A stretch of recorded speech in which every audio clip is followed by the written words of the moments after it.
저는 오늘 여러분과 함께 행복의 내적 조건이라는 말씀으로 은혜를 나누고자 합니다. 인간은 그 누구든지 또 어느 곳에 살든지 모두 다 행복을 간절히 추구하고 있습니다. 그리고 대개 그 행복의 조건을 외적 환경에 두고 있습니다. 다시 말하면 돈을 많이 벌면 행복할 것이다. 혹은 지위가 높아지면 행복해야 될 것이다. 명예나 권력이 있으면 행복할 것이다. 그렇지 않으면 물질적인 조건이 다 구비되면 나는 꿈같이 행복한 삶을 살 것이다.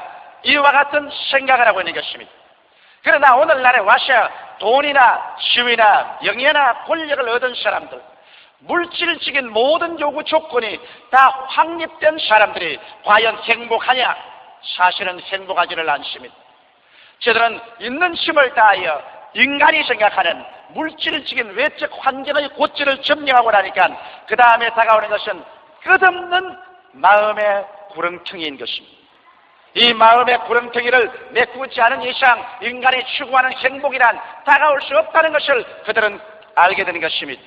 여러분, 오늘날 우리가 외적인 물질적 행복의 조건을 아무리 구비했다 하더라도 이것을 행복으로 이끌어 갈 수 있는 내적인 행복의 조건이 이루어지지 아니하면 외적인 것은 아무리 태산처럼 쌓아놓아도 오히려 이것이 더 불행해질 수 있는 조건은 될지언정 행복하게 될 수는 없는 것입니다. 이러므로 오늘 우리들은 이 내적인 행복의 조건을 구비해야만 비로소 돈도 행복하게 쓸 수가 있고 지위도 명예도 권력도 물질적인 환경도 우리의 삶의 더 많은 행복과 기쁨을 위해서 사용될 수가 있습니다. 오늘 그러므로 저는 여러분에게 행복의 내적 조건에 관해서 말씀을 해드리겠습니다. 도대체 행복의 내적 조건이란 무엇일까요? 행복의 내적 조건은 마음속에 사랑이 있어야 되는 것입니다. 이 세상의 부귀영화 공명을 다 갖다 놓아더라 내 마음속에 사랑이 없으면 이런 아무 효과도 없고 내가 전혀 누릴 수가 없습니다. 사람들은 여러분 그 무엇보다도 자기 자신을 용납하고 사랑할 줄 알아야 되는 것입니다. 대개의 사람들은 자학을 하고 있는 것입니다. 열등의식과 좌절감과 자학을 하고 있는 것입니다. 알든지 모르든지 자기를 확대하고 자기를 미워하고 자기를 용납하지 않고 있습니다. 이러기 때문에 자기를 사랑하지 않은 이상 그런 세상에 어떻게 많은 물질적인 환경적인 것을 구비해 놓아도 행복하지 않습니다. 또 그 나아가서 사람은 자기를 사랑할 뿐 아니라 이웃을 사랑해야 됩니다. 남편을 사랑하는 아내가 행복하고 아내를 사랑하는 남편이 행복하고 부모를 사랑하는 자식이 행복하고 자식을 사랑하는 부모가 행복합니다. 이웃을 미워하면 자기 마음속에 행복이 다가올 수 없습니다. 사람은 그 누구를 불구하고 혼자는 살 수 없는 운명입니다. 인간은 어찌할 수 없이 공동체로서 함께 살아야 됩니다. 이러므로 인간과 인간의 관계가 올바르게 성립되지 아니하면 언제나 그 속에는 불행이 박들어 차는 것입니다. 이웃을 용납하고 사랑해야 되겠습니다. 또 이웃뿐 아닙니다. 인간은 자기가 둘러싸여져 살고 있는 자연을 사랑할 수 있어야 됩니다. 하늘을 사랑하고 해와 달과 별과 물과 나무와 짐승들과 이웃 환경을 우리가 사랑해야 됩니다. 이것을 사랑하지 아니하고 무관심하고 미워하고 산다면 그런 행복할 수가 없습니다. 나아가서 사람은 천지와 만물을 지으신 하나님을 사랑해야 되는 것입니다.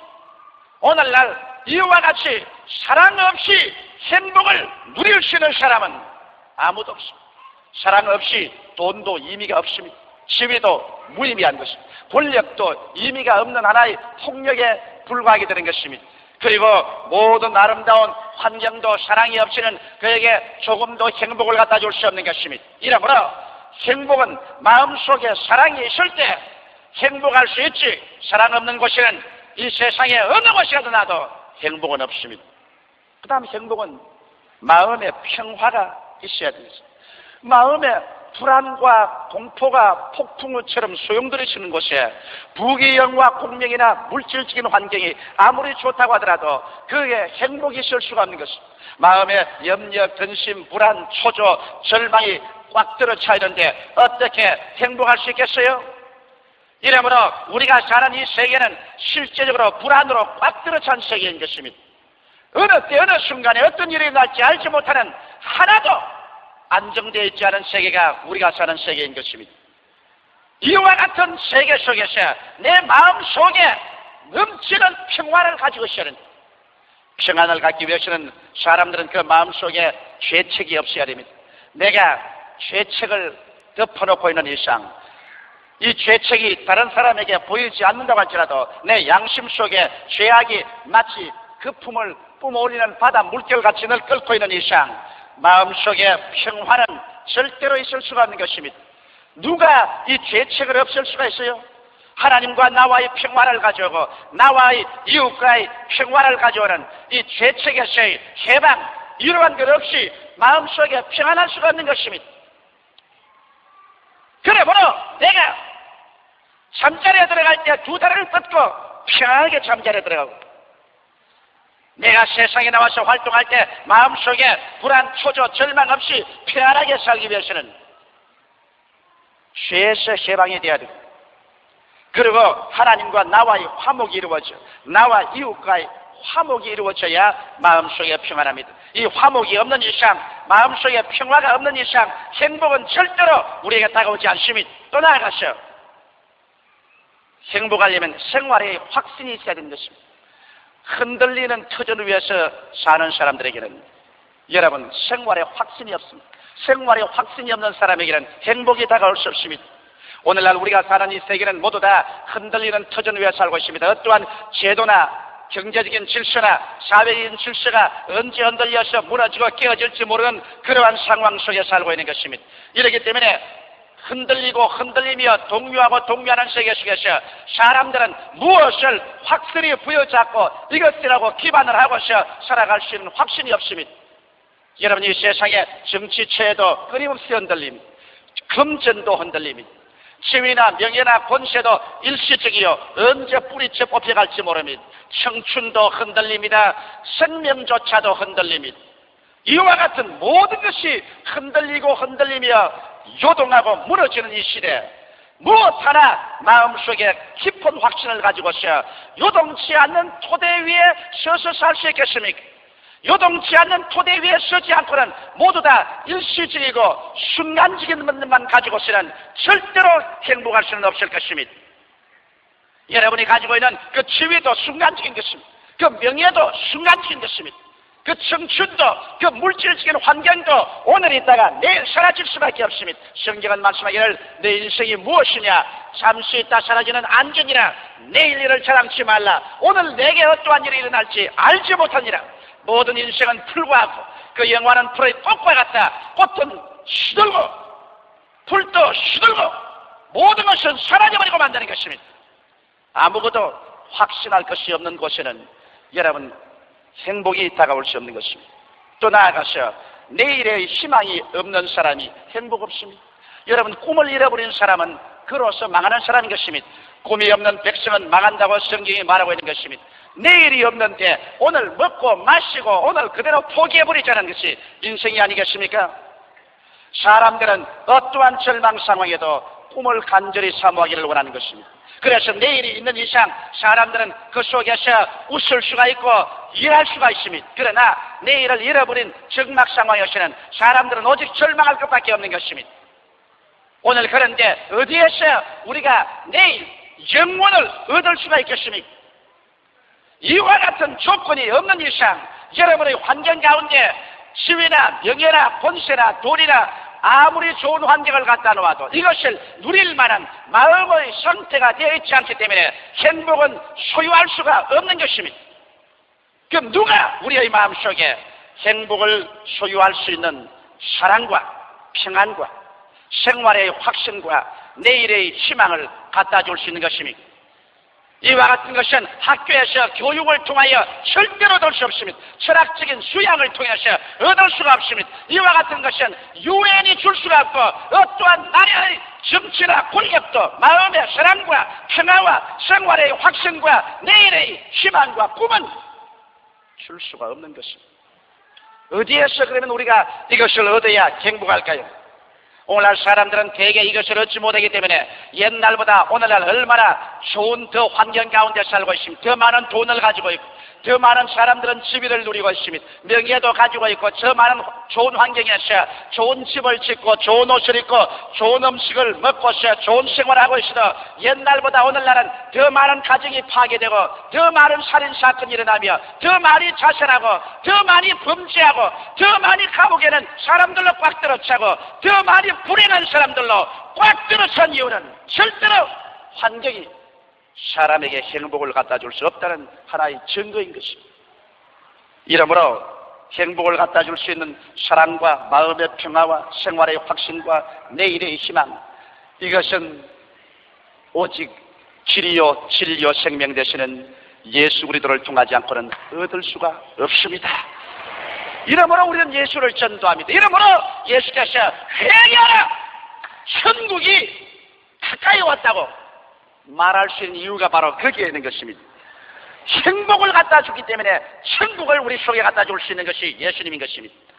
내가 곧 길이요 진리요 생명이니 나로 말미암지 않고는 행복의 그런 데는 아버지께로 올 자가 없다고 주께서 말씀하십니다.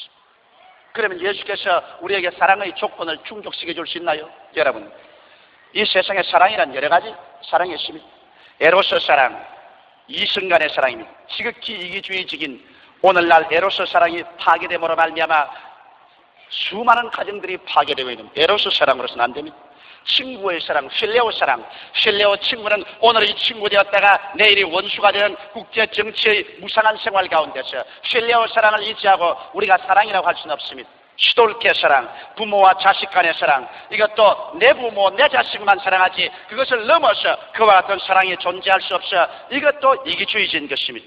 그러면 무엇이 이성간의 사랑도 초월하고 친구 간의 우정의 조건의 사랑도 뛰어넘고 부모 자식 간의 한정적인 사랑도 뛰어넘고 무조건의 사랑을 우리에게 줄 수 있는 위대한 그 사랑의 근원이 어디에 있을까요? 아가페 사랑, 하나님의 사랑. 하나님이 세상을 이처럼 사랑하사 독생자를 주셨으니 누구든지 저를 믿으면 멸망하지 않고 영생을 얻으려는 사랑이 것입니다. 이 아가페 사랑은 우리가 죄를 지었음에도 불구하고 못났음에도 불구하고 버림을 받아야 마땅함에도 불구하고 죄를 지은 그대로 못난 그대로 병든 그대로 인간을 바라보시고 수고하고 무거운 짐진 자여 다 내게로 오라 내가 너를 쉬게 하리라 책임져 주는 그 사랑, 이 사랑을 안고 예수께서 십자가에 올라가셔서 우리의 죄와 불의와 추악과 저주와 절망과 죽음의 자리에 대신 올라가셔서 우리 대신 못 박히고 창을 받으시고 가시관 쓰시고 피를 흘리시고 몸을 찢고 죽으시면서도 우리를 저주하지 아니하시고 아버지 앞에 용서를 구한 그 사랑, 이 예수 그리스도의 무조건 용납된 사랑, 이 사랑을 우리가 받을 때 비로소 우리 스스로 나 같은 인간도 용서를 받고 구원을 받을 수 있다는 희망을 얻을 수가 있는 것입니다. 이 하나님의 위대한 사랑이 내 마음속에 부어질 때 비로소 나는 나를 사랑할 수 있게 되는 것입니다. 나같이 못난 인간도 하나님이 이처럼 사랑해 주시니 내 스스로를 용납하고 사랑해야 되겠다. 나를 미워하거나 자학을 하지 말아야 되겠다. 하나님이 나를 이처럼 사랑해 주시는데 왜 내 스스로 사랑하지 말아야 되는가? 자기를 사랑할 수 있는 마음이 생겨납니다. 자기를 사랑하게 되면 행복하게 되고 그러게 되면 내 이웃을 사랑하게 됩니다. 남편을 아내를 못났어도 그 사랑 가운데 용납할 수 있고 부모와 자식을 용납할 수 있고 이웃이 잘못해도 예수님의 사랑을 내가 받았는데 저 이웃을 내가 사랑하지 않아서 되겠는가? 그 이웃을 용납할 수 있고 사랑할 수 있고 그리고 자연을 사랑할 수 있고 하나님 만드신 세계를 사랑하고 그 무엇보다도 우리가 하나님을 쳐다보고 아버지라고 하나님을 사랑할 수 있게 됨으로 말미암아 우리의 마음속에 비로소 그 사랑 가운데서 모든 것을 행복으로 누릴 수 있는 힘이 주어지게 된 것입니다. 사랑이 없는 곳에는 어떠한 곳에도 시베리아 벌판 같은 얼음판만 있을 뿐이지 고비 사막같이 메마름만 있을 뿐이지 그 속에 생수가 넘쳐나는 사랑, 이 행복은 있을 수가 없는 것입니다. 그다음 평안도 그렇습니다. 이런 평안이라는 것은 죄책이 있는 이상 평안이 없다고 제가 말씀드렸습니다. 화목이 없는 이상 평안이 있을 수가 없습니다. 우리의 그 마음속에 누구든지 절망을 느끼는 죄책과 정죄의식, 이것을 어떻게 정적케 할까요? 이 세상 사는 사람 중에서 하나님 앞에서 양심의 죄책을 갖지 않은 사람 누가 있으며, 자기 스스로의 양심 속에 죄책에 뭉칠거리지 않은 사람 누가 있으며, 이웃 사람에게 범죄하지 않은 사람이 누가 있나요? 죄책의 문제가 이 속에 감춰있는 이상 사람은 불안합니다. 누가 밤중에 대문만 두들겨도 간이 덜컥 내려앉습니다. 수상한 사람이 길거리에서 만나서 질문만 해도 간이 덜컥 내려앉습니다. 죄책, 이 죄책에서 우리를 씻어줄 자가 누굽니까? 아무도 없습니다. 예수밖에 없습니다. 예수님께서는 여러분과 나를 죄책에서 용서해주기 위해서 우리의 모든 죄를 대신 짊어지고 그는 십자가에서 그 생명을 버리고 피를 쏟음으로 말미암아 그 피의 대가로서 여러분과 나를 하나님 앞에서 영원히 죄책에서 해방을 주시고 말하셨습니다. 할렐루야. 이러므로 우리가 예수 앞에 나와서 우리 죄를 자백하면 우리의 죄가 그 피로서 다 씻음받고 하나님 앞에서 내 양심이 부끄러울 것이 없게 될 때 내 마음이 얼마나 뜨뜻한지 모릅니다. 내 뱃속에서부터 평안이 샘물처럼 솟아오릅니다. 그리고 난 다음 지금 죽더라도 나는 겁나지 않다, 온 세상이 다 나보고 손가락질해도 두렵지 않다는 평화가 마음속에 넘쳐올 때 행복을 누릴 수가 있는 것입니다. 그와 함께 이 예수 그리스도의 용서가 하나님과 우리를 화목시켜줘 내가 용서받았다는 그 기쁨이 있을 때 나는 내 가족과 화목될 수 있고 이웃과 화목될 수 있고 심지어는 예수의 보혈로 말미암아 우리의 주인은 자연 환경하고도 화목을 누릴 수가 있는 것입니다. 사람은 화목한 가운데서 축복이 다가오고 먹는 것과 입는 것과 사는 것이 기쁨이 넘쳐나는 것입니다. 이러므로 예수의 피로 말미암아 여러분 우리는 끊임없이 화목을 주장해야 하는 것입니다. 그리고 예수의 피 가운데서 넘쳐나오는 우리의 용서와 화목의 능력이 우리에게 행복을 생산해 주는 것입니다. 그러고 난 다음 또 생활의 확신, 흔들리지 않은 반석, 변치 않은 주권과 가치, 이것을 어디에서 얻을 수 있을까요? 예수 그리스도 들어서 어디에서 흔들리지 않은 터전을 얻을 수 있습니까? 예수님만이 죄를 멸하고 질병을 멸하며 저주를 파하고 죽음을 멸하며 영혼을 손에 주신 분이신 것입니다. 예수님이야말로 홀로 알파요 오메가요 처음과 나중이요 시작과 끝이 되시는 분인 것입니다. 예수님 안에서만이 죽음조차도 전복되어버리고 말하셨습니다. 여러분, 흔들리지 않는 터전이란 예수님밖에 어디 있습니까? 예수님 이외에 영원히 존속하는 나라를 가세운 자가 누구며, 예수님 이외에 영원한 우주의 주권자가 누구며, 예수님 이외에 영원히 만유를 소유한 자가 누가 있습니까? 이러므로 변치 않은 우주의 주권을 손에 쥐시고 변치 않게 만유를 손에 쥐시고 변치 않은 위대한 사랑으로 우리 인류를 다스리는 예수님, 그를 우리의 삶의 토대로 삼지 않고는 이 세상에 확신이란 아무것도 없습니다. 흔들리고 흔들리며 깨어지고 깨어지며 변화무쌍해도 우리는 예수를 바라보고 하나님께 의지하고 있는 이상 이 가운데서 우리는 마음의 토대를 튼튼히 하고 가치 기준을 심차게 세워서 두려워하지 않고 전진할 수 있는 것입니다. 또 나아가서 내일의 희망도 예수 안에서 얻지 못하는 희망 어디 있어 들 수 있습니까?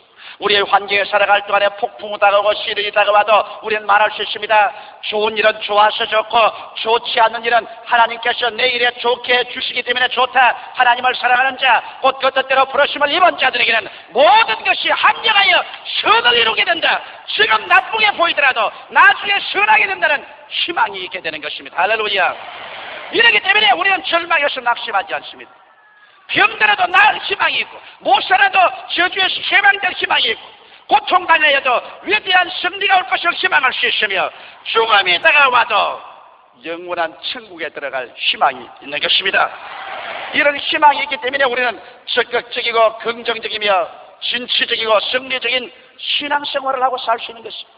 내일의 희망, 이것이 오늘날 이렇게도 어둡고 캄캄한 역사적인 세계적인 정황 속에서 예수 그리스도 안에서밖에 있을 수가 없습니다. 예수님만이 전지하시고 전능하시며 무소부지하셔서 어떠한 것도 올바르게 변화시켜 줄 수 있는 좋으신 하나님이기 때문에 이 좋으신 하나님을 믿고 있는 일상, 우리 마음속에 희망이 없을 수가 없습니다. 너희 중에 누구든지 자식의 떡을 달라면 돌을 주며 생선을 달라면 뱀을 줄 자가 있겠는가? 너희가 악할지라도 좋은 것 줄 줄 알거든 하물며 천국께서 구하는 자에게 좋은 것으로 주지 않겠는가? 좋으신 하나님을 모신 사람에게 좋은 희망이 있지 아니할 수가 없습니다.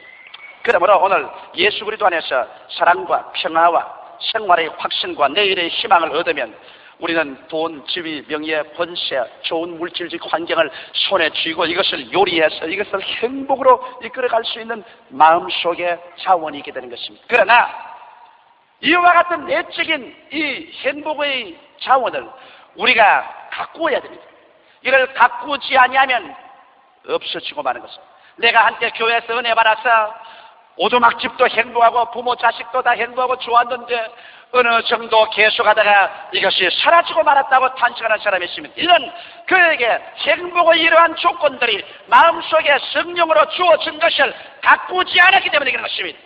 그러면 내 마음속에 주어진 행복의 조건을 어떻게 가꾸어 나갈 수 있을까요? 첫째로 하나님의 말씀으로 영양을 공급해야 내 속에 주어진 행복의 조건이 가꾸어지는 것입니다. 사랑이 주어졌지요, 평화가 주어졌지요, 생활의 확신이 주어졌지요, 내일에 대한 희망이 그리스도 안에 주어졌지요. 그렇다면 이 사랑과 평안과 생활의 확신과 내일의 희망이 하나님의 말씀으로 영양 공급이 되어서 이것이 가꾸어져야만 되는 것입니다. 이 세상에 무엇 하나 치고 사람이 가꾸지 아니하고 그대로 훌륭하게 자라지는 않습니다. 가지에 도구 하나라도 늘 우리가 반질반질하게 닦아서 윤을 나게 해야 그것이 끝나는 것입니다. 이러므로 하나님 말씀을 먹지 아니하고 여러분 내적인 행복의 조건이 가꾸어지지 않습니다. 이렇기 때문에 성경은 말씀하기를 사람이 떡으로만 살 것이 아니요 하나님의 입으로 나오는 모든 말씀으로 살 것이라고 말씀한 것입니다. 이 말씀이 우리 영혼 속에 양식이 될 때 여러분과 나의 속에 사랑은 자라고 평안도 자라고 오늘에 대한 확신도 자라고 내일에 대한 희망도 자랍니다.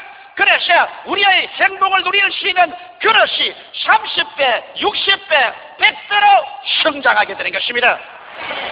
그 다음 둘째로 우리는 끊임없이 우리 속을 정결케 하려면 우물을 보십시오. 여러분 시골에서 자란 사람은 수돗물을 먹지 않고 우물물을 먹은 경험이 많을 것입니다. 이 우물물이라는 것은 1년에 두세 번 청소를 해야 됩니다.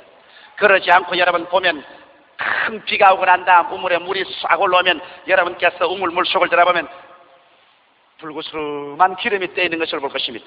그 왜 기름이 떼 있는지 압니까? 우물 속에 애들이 쥐도 죽은 것 갖다 집어 던져버리고 고양이 죽은 것도 갖다 집어 던져놓고 신짝도 떨어진 것 갖다 넣어놓고 이런 것들이 물밑에 잠겨 있다가 비가 오면 이것이 전부 다 우러나서 기름이 되어 떠오른 것입니다. 그러므로 맑은 우물물을 막으려면 1년에 두세 번 반드시 우물 밑을 청소를 해서 올려야 맑고 깨끗한 물을 먹을 수가 있는 것입니다. 이와 같이 여러분께서 맑고 밝고 환하고 좋은 행복과 사랑과 평안과 확신과 희망을 얻으려면 마음속을 청소해야만 되는 것입니다. 알지 못하는 사이에 마음속에 미움이 들어올 수 있고 이기주의가 들어오며 불안과 공포와 좌절감, 절망 이러한 것들이 들어와서 여러분과 나의 속 중심을 더럽히고 어지러울 때가 있습니다. 예수님은 너희 뱃속에서 생수의 강이 넘쳐나려는데 이 뱃속에 이런 더러운 것이 있어지면 점점 마음이 답답해지고 기쁨이 사라지고 소망이 없어지고 불안해지고 미움이 들어오게 되는 것입니다. 이러므로 우리는 끊임없이 주님 앞에 엎드려서 성령의 도우심으로 말미암아 죄를 회개해야만 되는 것입니다. 회개하라! 천국에 가까웠나라고 말하기 때문에 천국은 회개하지 않고는 들어올 수가 없는 것입니다. 크고 작은 죄들을 매일같이 회개하여 청산하는 여러분 되시기를 주님의 이름으로 축원합니다. 셋째로는 마귀의 환경적인 부정적 공격을 받아들이지 말아야 됩니다. 우리의 마음속에 행복을 가져오는 것을 마귀는 끓입니다. 마귀는 우리를 도적질하고 죽이고 멸망시키기를 원하기 때문에 끊임없이 우리 주위 환경에 있어서 우리에게 부정적인 생각, 부정적인 환경, 부정적인 말을 하도록 만들어줍니다. 그래서 우리에게 불안, 공포, 절망, 초조로 들어차서 환경적인 노예가 되게 하는 것입니다. 이러므로 우리는 강호 담력이 있어서 마귀를 대지하는 것입니다. 눈에는 아무 증거 안 보이고 귀에는 아무 소리 안 들리고 소리는 잡히는 것도 없어도 내 삶이 어두워도 이것을 바라보고 이것을 받아들이고 이것을 인정하여 환경에 포로가 되는 이와 같은 연약한 사람이 되지 말아야 되는 것입니다. 마귀의 모든 환경의 사주를 단호하게 예수 이름으로 물리쳐버리고 담대하게 일어설 수 있는 사람이 되라는 것입니다. 그 다음 넷째로 성령으로 충만해야 행복이 보존되는 것입니다. 여러분, 우리가 성령이 우리 뱃속에서 생수의 강같이 넘쳐나면서 성령 안에서 사랑이 넘쳐나오고 평안이 넘쳐나오며 성령 안에서 생활의 확신이 넘쳐나오며 내일의 희망이 넘쳐나오는 것입니다. 이러므로 성령이 없이는 이와 같은 일들이 일어날 수 없는 것입니다. 그러므로 성령으로 충만해야 되는 것입니다. 어떻게 해야 성령으로 충만할까요? 기도하지 않고 성령으로 충만해질 도리는 절대로 없는 것입니다. 사람들은 그냥 이 교회에 와서 의식적으로 형식적으로 교회에 왔다 갔다 함으로 성령이 충만할 줄 압니다. 그냥 찬송만 많이 부르면 성령이 충만할 줄 압니다. 그냥 말씀만 들으면 성령이 충만할 줄 압니다. 그러나 내가 하나 말하고 싶은 것은 오로지 성령의 충만은 기도함으로 말미암아서 다가올 수 있는 것입니다. 기도만이 성령과 우리의 대화가 이루어지는 것입니다. 성령과의 대화가 끊어지면 멀어집니다. 우리 한국에 이웃 사촌이라는 말이 있습니다. 아무리 사촌이 좋아도 멀리서 대화가 없으니까 남같이 되어버리고 아무리 남이라도 이웃에 있어 매일같이 대화하니까 서로 다정한 사촌이 되어버리고 마는 것입니다.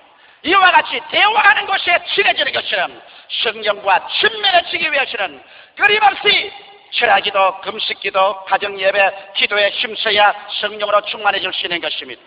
행복이란 생각하는 것이 아니고 여러분 속에 느끼는 것입니다. 행복은 마치 더운 날에 시원한 냇물처럼 마음의 깊은 곳에서 넘쳐 올라오는 것입니다. 심리적인 이해가 아니라 영적인 체험인 것입니다.